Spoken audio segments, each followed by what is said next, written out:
Moi j'adore voyager, c'est vraiment en voyage que j'ai vécu les plus beaux moments, fait les plus belles expériences, les plus belles rencontres. Et ça fait plusieurs années que j'ai pas fait de gros voyages parce que j'étais beaucoup pris dans les études, puis après dans le travail, et puis surtout parce que j'avais pas d'oseille quoi. Mais là j'ai réussi à mettre un petit peu d'argent de côté et j'ai le mois d'août de libre, donc c'est le moment pour vivre un gros voyage. Mais le problème, c'est que je veux aller partout. Et il y a aussi le fait que j'ai 26 ans, j'ai toujours rêvé de faire le tour du monde, mais j'ai jamais vraiment eu l'occasion de le faire, ni même l'argent. Et je sais que plus tard dans ma vie, j'aurai une famille, j'aurai des enfants, j'aurai des contraintes qui font que des gros voyages comme ça, ce sera beaucoup plus compliqué pour moi. Donc j'avoue que j'ai un petit peu peur de voir le temps passer, de vieillir, sans jamais avoir eu cette chance de vivre des expériences incroyables à l'étranger. Donc c'est parti pour explorer toutes les options de voyage du monde entier au mois d'août, ainsi que leur budget, parce que j'ai un petit peu d'argent de côté, mais je suis pas riche non plus. Déjà en Europe, on peut aller où? L'avantage de voyager en Europe depuis la France, c'est qu'on passe pas des dizaines et des dizaines d'heures dans l'avion. Bon, pour des raisons évidentes, je vais pas voyager en Ukraine cette année. La Grèce et les pays méditerranéens, c'est un voyage extra cool et c'est pas super cher, mais c'est pas le genre de voyage au max que j'aimerais vivre. Par contre, l'Europe du Nord, la Finlande, la Suède, le Danemark ou encore l'Islande, visiter les fjords, voir les aurores boréales ou encore explorer la nature glaciale de l'Europe, ça c'est vraiment un voyage de rêve, sérieux. Le problème c'est que je vais voyager au mois d'août et que je pense que c'est un peu un gâchis d'opportunité que de faire un voyage froid en plein mois d'août. Donc l'Europe, c'est mort. Pourquoi pas l'Afrique? J'avoue qu'aller voir les pyramides d'Égypte ou encore voyager en Afrique du Sud, ça peut être incroyable. Mais je sais pas, cette année ça me tente pas trop, même si je sais que c'est des voyages incroyables. Je sais pas, ça me tente un peu moins et j'avoue qu'en plein mois d'août, je sens que je vais cramer comme les légumes que j'essaye de cuisiner.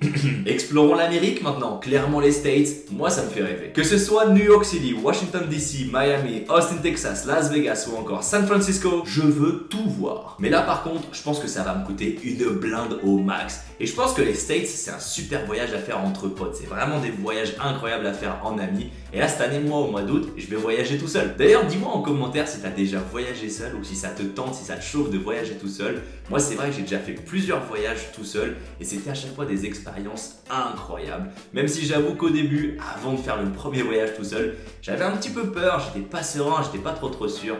Mais je te le dis, voyager seul, c'est un banger. Donc les States, compliqué. Surtout que moi je suis humoriste, donc aller performer à New York City, pour moi c'est vraiment le rêve ultime. Et là en plein mois d'août, je pense que tous les comedy clubs ils vont être fermés, donc vraiment les States, c'est pour une autre fois. Mais par contre, juste au-dessus, il y a le Canada, et ça c'est vraiment un goal. Autant l'hiver au Canada, il fait un petit peu froid, autant en plein mois d'août, je suis sûr que c'est une pépite. Regardons les prix des Airbnb. Waouh! Clairement les Airbnb sont hors de prix. Justement, un ami québécois m'avait expliqué que le gouvernement canadien n'avait aidé personne pendant la pandémie du Covid-19, ce qui fait que je pense que les propriétaires de Airbnb maintenant essayent tous de augmenter leur loyer pour essayer de rembourser les dettes, les emprunts qu'ils avaient fait pour survivre pendant le Covid. Donc pareil, j'anticipe un coût de la vie sur place qui va être stratosphérique. Bon, j'ai un petit peu d'argent de côté, mais j'ai pas budget illimité les amis. Clairement le Canada pour moi c'est un voyage de rêve, mais j'ai pas envie de vivre les choses à moitié ou de devoir dormir dans des endroits un peu insalubres.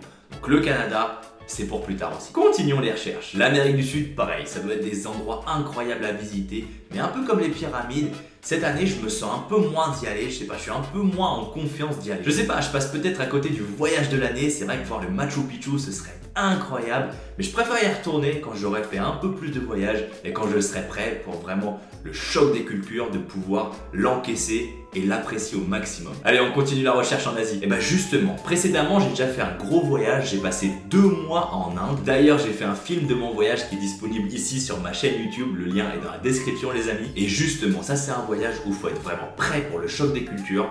Si tu y vas pas sans avoir déjà voyagé avant ou t'être vraiment préparé, il y a vraiment moyen que tu souffres et que tu apprécies pas du tout ton voyage. Moi j'ai eu la chance de partir assez encadré avec un ami, donc tout était un petit peu sur des rails. Pour moi j'avais juste à apprécier et découvrir la magnifique culture indienne tout en étant tout le temps en sécurité. Thaïlande, Laos, Cambodge, ça c'est vraiment des voyages de rêve, mais que j'aimerais faire en voyage sportif. Donc des treks, des randonnées, des nuits chez l'habitant, j'adorerais vivre ce genre d'aventure, mais actuellement je suis blessé à la cuisse. Donc c'est pas pour cette année que je vais vivre ces aventures-là. Par contre, le Japon pour moi, ça a tout le temps été un pays de fascination. En même temps, il me fait rêver et en même temps, je ne connais pas du tout la culture japonaise. Donc j'ai toujours été intrigué, j'ai toujours voulu visiter ce merveilleux pays. Mais le seul truc que je connais du Japon, moi, c'est la culture manga. Big up à tous ceux qui ont grandi devant la chaîne télé Game One, les amis. Vrai reconnaît vrai. Mais le reste de la culture japonaise, j'y connais rien. Là, le Japon, les amis, on tient un voyage banger du mois d'août. S'il te plaît, fais que les Airbnb soient pas chers. Mais non, 35 € la nuit en plein Tokyo. Incroyable! Alors je suis pas un expert, mais je crois que la devise japonaise, le yen, a été extrêmement impactée par la pandémie du Covid-19.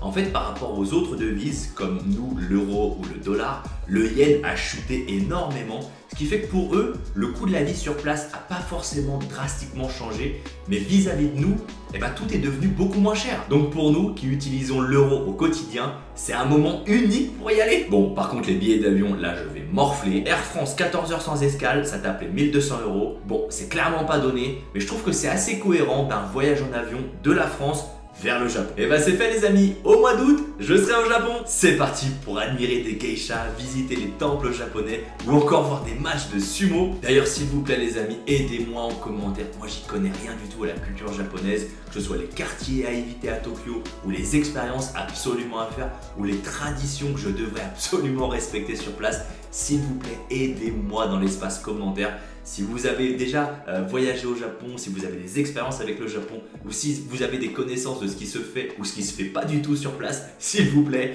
aidez-moi. Les amis, on va vivre ça ensemble. Je ferai des vlogs sur mon voyage au Japon comme j'ai fait pour mon voyage en Inde. Encore une fois, si vous avez des expériences que vous aimeriez qu'on découvre ensemble, go dans l'espace commentaire les amis. Je suis trop heureux, let's go! Merci d'avoir regardé la vidéo les amis, passez une très bonne journée ou une bonne soirée. A très vite et tu peux t'abonner pour suivre les prochaines vidéos dont justement mon voyage au Japon qu'on va vivre ensemble les amis.